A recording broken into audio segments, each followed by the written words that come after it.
Hello, I'm Janine Turner, founder of Constituting America. Welcome to our annual academic study, History Holds the Key to the Future. Or, as Shakespeare said, what's past is prologue.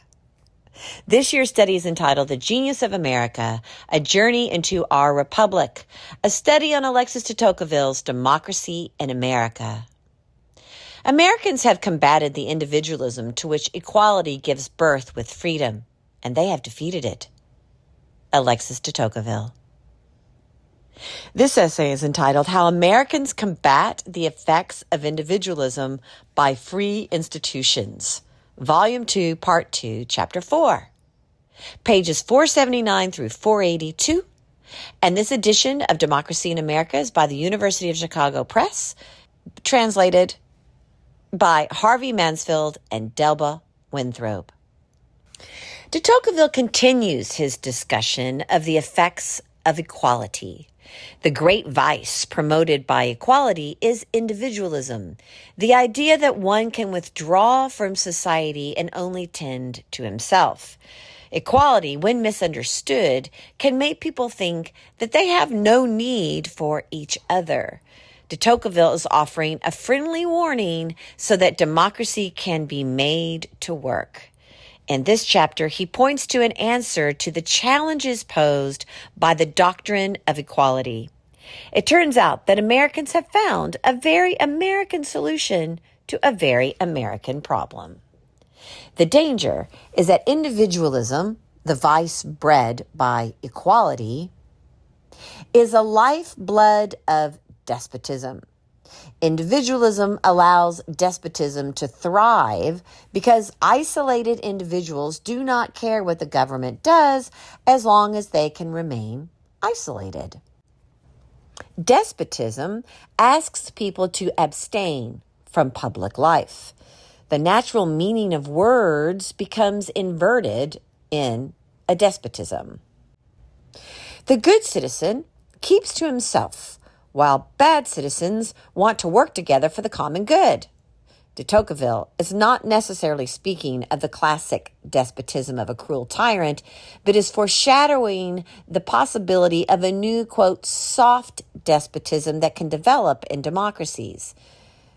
Democratic despotism is less obvious but more dangerous, as all it requires is for citizens to ignore public affairs. De Tocqueville sees an answer to curb individualism and impede despotism in the American practice of free institutions. America's free elections force individuals to look beyond themselves and to the concerns of their community. Once people realize that there are public affairs that can only be handled on the community level, they learn that they are not as independent as they thought.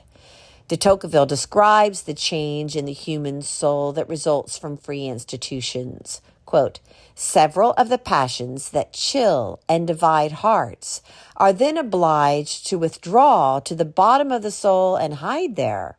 Haughtiness dissimulates. Contempt does not dare come to light. Selfishness is afraid of itself. End quote. America's free institutions force individuals to care about the community because they have free elections. The most ambitious individuals who aspire to public office realize that they must depend upon their fellow citizens for support. The virtue of free elections leads De Tocqueville to declare that, quote, Americans have combated the individualism to which equality gives birth with freedom, and they have defeated it, end quote. It is not enough to have free elections on the national level. America's founders knew that it was insufficient to have national representation, but instead created a political need in every part of the nation for citizens to work together and depend on each other. De Tocqueville writes that, quote, the general affairs of a country occupy the only principal citizens, end quote. These principal citizens most obviously the representatives in Congress, only meet occasionally and struggle to form communal bonds. National affairs are too distant and abstract for the normal citizen to worry about. The local affairs of a particular place, however, concern the people who live there and lead them to know each other. People are forced to care about local affairs because it directly impacts their own interest. Quote, only with difficulty does one draw a man out of himself to interest him in the destiny of the whole state, because he understands poorly the influence that the destiny of the state can exert on his lot.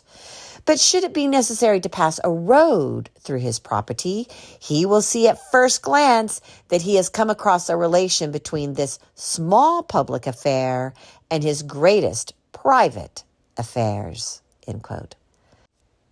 Local affairs have an unavoidable effect on one's life and livelihood. The pursuit of one's interest on the local level brings people together in a community. Quote, local freedoms, which make many citizens put value on the affection of their neighbors and those close to them, therefore constantly bring men closer to one another, despite the instincts that separate them and force them to aid each other, end quote. Personal interest lead individuals to pay attention to their neighbors and eventually cause them to care about their community. De Tocqueville describes a process where self-interest leads people to get involved in their community, ultimately overcoming individualism and leading citizens to transcend their self-interest to make real sacrifices.